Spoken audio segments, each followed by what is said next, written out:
Roger, ouvre les rideaux, ouvre la télé, les nouvelles vont commencer.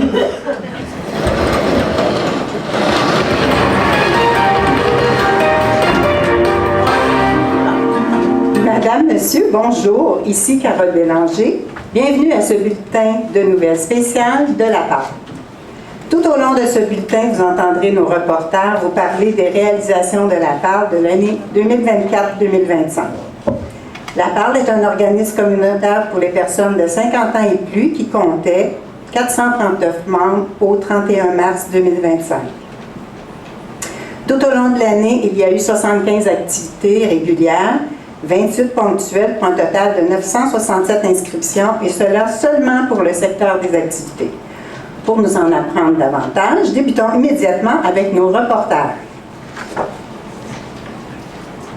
On nous a annoncé que la PARL a fait l'acquisition d'un nouveau véhicule. Pour nous en parler, notre correspondante Carolina, en direct du Centre Gros. Bonjour Carolina. Bonjour Carole. Parlez-nous de cette nouvelle acquisition. Oui, la PARL a fait l'acquisition d'un véhicule Ford Transit de 12 places, destiné à améliorer l'accès au transport pour ses membres. Ce projet est rendu possible grâce à une subvention de 85 220 $ accordée par la Ville de Laval, dans le cadre du programme de soutien financier à la consolidation des organismes en développement social 2024. Le véhicule a été commandé en novembre 2024 et devrait être livré d'ici le 19 juin 2025. Cette acquisition permettra à l'organisme de mieux répondre aux besoins de transport de ses membres, tout en assurant un service sécuritaire, confortable et accessible. Pouvez-vous aussi nous parler des inscriptions en ligne? Oui, il y a eu 239 inscriptions en ligne pour l'année 2024-2025.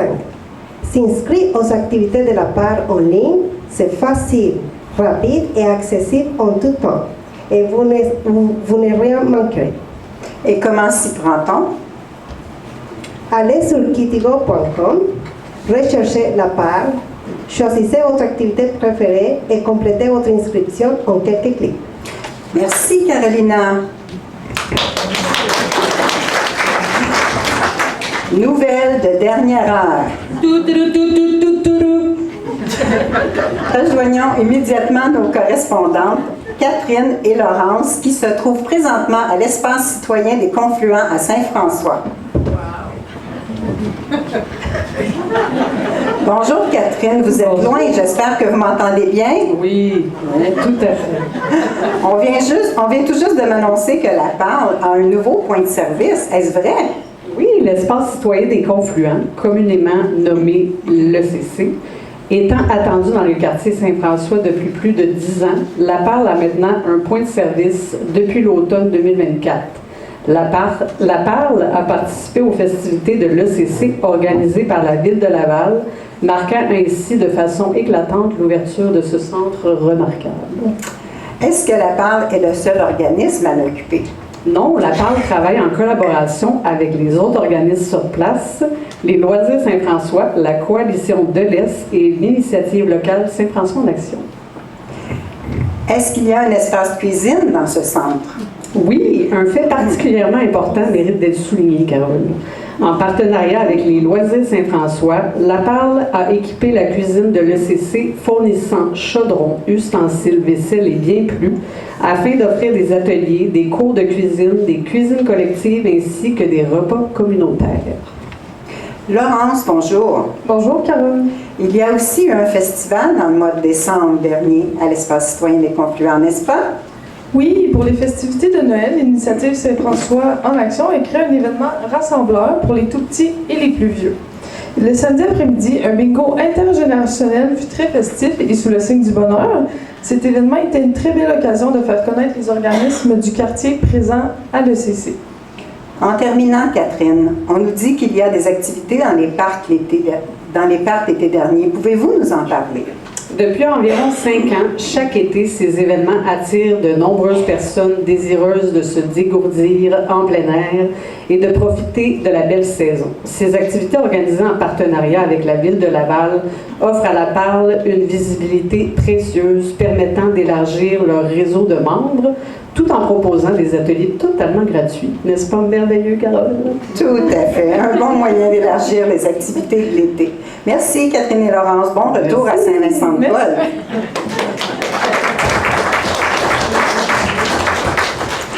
Nous savons qu'à la Parle, il y a une travailleuse de milieu. Rita est avec nous pour nous en parler. Bonjour, Rita. Bonjour, Carole. Dites-moi, quel est le rôle de la travailleuse de milieu? À la Parle, la travailleuse du milieu a joué un rôle essentiel sur le terrain. Elle va à la rencontre des aînés, établit les liens de confiance et les guide vers les ressources et services adaptés à leurs besoins, tout en collaborant avec l'organisme et services sociaux de la région. Au cours de la dernière année, elle a distribué près de 9000 DPA, participé à plusieurs formations, accompagné 234 personnes et réalisé 771 suivis individuels. Et la majorité des personnes rencontrées sont des femmes âgées de 75 ans à 84 ans. Est-ce que la travailleuse de milieu s'occupe aussi de projets? Oui, avec sa collègue Laurence, elle a également organisé la Marche de Bientendance, un événement qui a mobilisé 100 adultes et 180 enfants, en tout pour donner un message de le respect et la dignité des aînés. Merci, Rita. Merci. Maintenant, pour nous parler des différentes activités, retrouvons nos deux reporters, Joanne et Laurence. Bonjour, Carole. Bonjour, Joanne. Vous vous trouvez dans la cuisine du Centre Grou, n'est-ce pas? Oui, tout à fait. Elle est tellement belle et tellement fonctionnelle, ça me donne envie de changer d'emploi. Donc, la Parle a tenu un événement ponctuel en octobre dernier. Vous voulez nous en parler? Oui, avec plaisir, Carole. Il s'agit d'un événement organisé dans le cadre de la Semaine lavalloise des aînés. Les employés de la Parle ont eu la belle idée de créer une activité qui portait le nom de notre terroir gourmand. Alors, c'est une dégustation de divers produits alimentaires en provenance de notre terroir québécois. C'est ce qui était offert à une vingtaine de participants qui ont pris part à l'activité. Ce fut d'ailleurs un très beau succès. Parlez-nous maintenant du marché de Noël qui s'est tenu à la Parle. Avec plaisir, Carole. Le marché de Noël 2024 s'est déroulé sur une semaine complète en novembre dernier. Mais la préparation a débuté bien avant, soit en septembre, dès septembre, avec l'aide de la responsable des activités culinaires et ses petits lutins, soit les bénévoles. Ils ont cuisiné plus de 200 conserves, 200 pots de conserve. En plus, cette année, ils ont cuisiné et vendu 92 tourtières à la vitesse de l'éclair. Et qui dit marché de Noël de la Parle dit des beignes. Alors, c'est fou la quantité de beignes qu'ils arrivent à produire. Des vraies machines. Cette année, c'est un record de vente. 3324 beignes ont été confectionnés et vendus. Merci à l'équipe de bénévoles de Feu, sans qui tout cela serait tout à fait impossible. Moi, j'ai envie de lancer un défi pour Noël 2025. Est-ce qu'on leur lance le défi d'en faire 3500 cette année? S'il y a quelqu'un de l'organisme qui nous entend, le défi est lancé. Allons maintenant rejoindre Laurence, en direct du café Entre nous, où a eu lieu ce marché de Noël. Bonjour, Laurence, vous avez fait vite pour revenir à Saint-François, dans Saint-Vincent-de-Paul. Dites-nous, à quoi sert ce marché de Noël? Le marché de Noël est la plus grande levée de fonds de la Parle. Il permet d'amasser de l'argent qui sera réinvesti dans des activités, des dîners et plus encore. Cette année, un profit record fut réalisé, soit 6 500 $. Cette année marque aussi le retour d'une autre levée de fonds. Quelle est-elle? Oui, c'était le retour de la vente de livres. Les gens ont répondu en très grand nombre en offrant plusieurs livres en excellentes conditions. Ainsi, la Parle a eu la chance de vendre des livres au faible coût de 2 $. Et grâce aux lecteurs passionnés de la Parle, un profit de 450 $ fut réalisé. Merci, Laurence. Merci. De retour à Joanne, vous vouliez nous parler d'une série d'activités dans le cadre du MADA pour éclairer nos téléspectateurs. Expliquez-nous, qu'est-ce que le MADA? Bien sûr, Carole. Le MADA, Municipalité Amis des aînés au Québec, a offert un soutien financier à la Parle cette année, en fait l'année dernière, qui aura permis à l'organisme d'offrir des ateliers culinaires, des conférences pour contrer le gaspillage alimentaire, pour démystifier la maladie cœliaque, pour donner des idées de collation pour les personnes diabétiques. Avec ce financement, la PARL a pu recevoir, entre autres, Florence Léa Siri, experte en zéro gaspillage, et Guillaume Quentin, premier gagnant de l'émission Les Chefs et propriétaire de la transformerie. Les membres participants en sont ressortis avec la tête pleine de nouvelles idées. Et est-ce que la PARL offre encore des cuisines collectives? Bien sûr, Carole. Une douzaine de membres participent aux 3 cuisines une semaine sur 2 offertes par la PARL. Les participants se cuisinent des plats pour la semaine à faible coût. 2300 portions ont été cuisinées pendant cette période du 1er avril 24 au 31 mars 25. Merci Laurence et Joanne. Pour nous parler du service ATE et de navettes emplettes, nous avons la chance de recevoir une bénévole de la PARL qui est présentement au métro du Vernet. Francine Tremblay, bonjour. Francine, vous êtes là, vous m'entendez? Oups! J'étais à la poissonnerie avec une dame. Ce sont les joies du direct. Bonjour Francine, dites-nous, que veut dire ATE? ATE veut dire accompagnement, transport à l'épicerie. Et expliquez-nous ce que vous faites. J'accompagne 20 membres à l'épicerie et dans la camionnette, il y a des fous rires, des confidences et qu'est-ce qui reste dans la camionnette reste dans la camionnette. Ah bon, et vous êtes seule pour effectuer ce travail bénévole? Non, j'ai des merveilleuses bénévoles, Mimi et Rolande qui m'accompagnent également et je les remercie d'ailleurs. Merci Francine et bonne continuation dans votre bénévolat. Merci. Comme nous venons de le voir, les bénévoles sont essentiels au bon fonctionnement d'un organisme. Pour nous en parler, retrouvons notre correspondante Anne-Sylvie. Bonjour Anne-Sylvie. Bonjour Carole. On me dit qu'il y a plusieurs bénévoles à la PARL. Effectivement, la PARL compte 83 bénévoles et cette année, nos bénévoles ont réalisé 7598 heures de bénévolat, ce qui représente une augmentation de 1300 heures comparativement à l'an dernier. Et qu'est-ce que la PARL fait pour les remercier, ces bénévoles? Dans le cadre de la semaine d'action bénévole, un petit déjeuner de reconnaissance a été organisé le 17 avril 2024. Lors de cet événement, les bénévoles ont eu droit à une prestation humoristique et plusieurs tirages provenant en majeure partie de commanditaires. On nous dit aussi qu'il y a des stagiaires qui participent à la mission.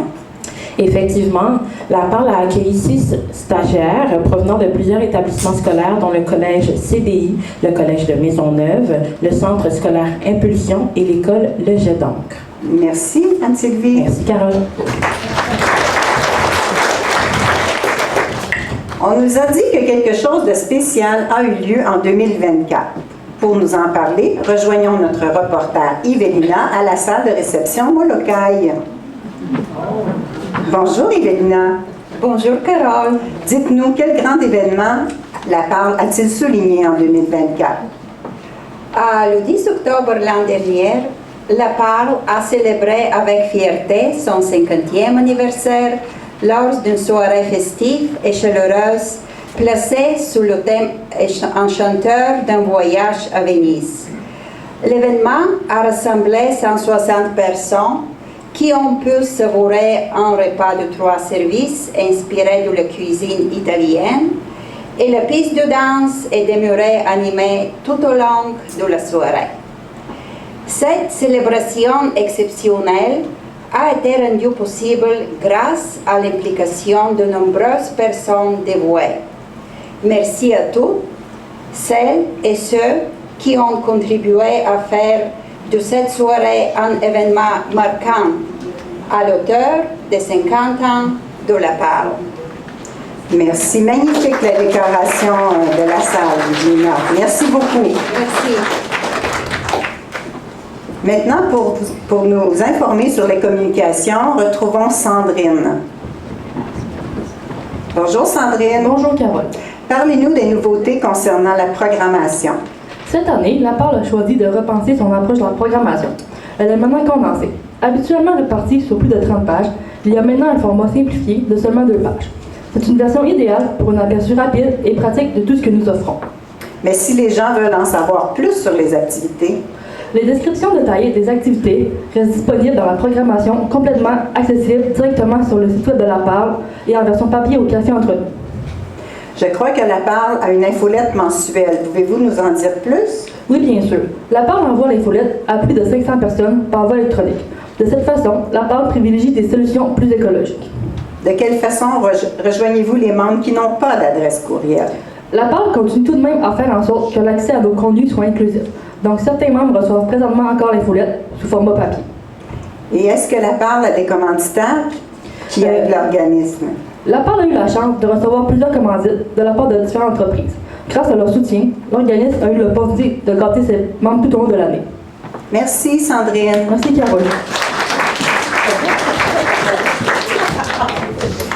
Maintenant, pour terminer notre bulletin spécial, nous avons l'honneur de recevoir dans nos studios la directrice générale de la Parle, Mme Julie Vaillancourt. Bonjour, Karen. Bonjour, Mme Vaillancourt. C'est un plaisir de vous recevoir. C'est un plaisir pour moi également. Parlons un peu de la Parle. La visibilité, c'est une chose importante pour un organisme. Donc, voulez-vous nous en parler un peu? Avec les besoins évolutifs et grandissants de la communauté des 50 ans et plus de l'Est de Laval, c'est essentiel de faire connaître l'existence d'un organisme comme la Parle. Et quelles actions ont été faites pour rendre la Parle plus visible? Il y en a eu plusieurs, mais je vais nommer la gestion des réseaux sociaux. On a Sandrine Morin qui a vraiment été très active pour cette gestion-là. On a eu une très belle visibilité de notre site web. On a eu 2142 clics de plus que l'an dernier.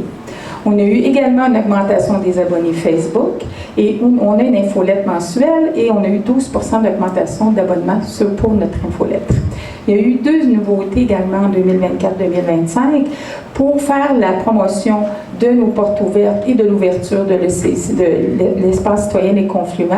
On a élaboré et distribué des accroche-portes pour cette promotion-là et on a eu vraiment, c'est un très bon, on a eu de très bons résultats. Il y a eu également pendant 3 mois des publications sur ce qui se passe à la Parle dans le journal Radar qui rejoint plus de 21 000 foyers dans l'Est de Laval. Finalement, on parle de nous dans les médias traditionnels. Alors, avec notre partenariat avec l'École nationale de l'humour, où on a fait un atelier tout l'automne, on a parlé de la Parle à l'émission Pénélope à Radio-Canada. Wow. Qu'avez-vous fait de spécial durant l'année pour consolider l'équipe? En septembre dernier, il y a eu la dernière édition du Lac à l'épaule. Il n'y en avait pas eu depuis la pandémie, et où l'équipe de travail et le conseil d'administration s'est réunis en dehors des murs de la Parle. Ce qu'on a fait, il y a eu un atelier sur la communication au sein de l'équipe, un atelier de rigolothérapie, et il y a eu, dans le fond, un atelier Ultimate Challenge où les employés, qui étaient séparés en 2 équipes, devaient réaliser des défis ludiques et rigolos. L'équipe, les Call Girls, qui était composée de Laurence, Carole, Carolina, Rita et moi-même, ont remporté la médaille d'or, donc ils ont remporté le challenge. Sûrement une belle journée. Qu'en est-il de la démarche de planification stratégique qui a débuté en mars 2024? Le Lac à l'épaule a également permis à l'équipe de travail et au conseil d'administration de finaliser le plan stratégique des 5 prochaines années, plan qui permettra à la Parle de répondre de façon innovante aux besoins présents et futurs de la communauté des 50 ans et plus de l'Est de Laval. Et maintenant, la question qui tue. Est-ce vrai que vous prenez votre retraite? Eh bien, après plus de 4 ans à travailler avec une équipe exceptionnelle, un conseil d'administration vraiment engagé et supportant, et de côtoyer au quotidien des membres exceptionnels. J'ai un petit trémolo, vous m'excusez. Alors, oui, effectivement, je prends ma retraite. Ma dernière journée sera le 19 juin prochain. Eh bien, nous vous souhaitons une belle et bonne retraite. Et nous vous remercions d'être venus nous rencontrer. Merci. Alors, si vous avez envie d'en apprendre plus sur ce bel organisme, vous pouvez consulter le rapport d'activité qui se trouve sur leur site Internet. Voilà, c'est ce qui met fin à notre bulletin de nouvelles spécial à Parle, en espérant qu'il vous a plu. Au nom de toute l'équipe, nous vous souhaitons une bonne fin d'AGA et un très bel été.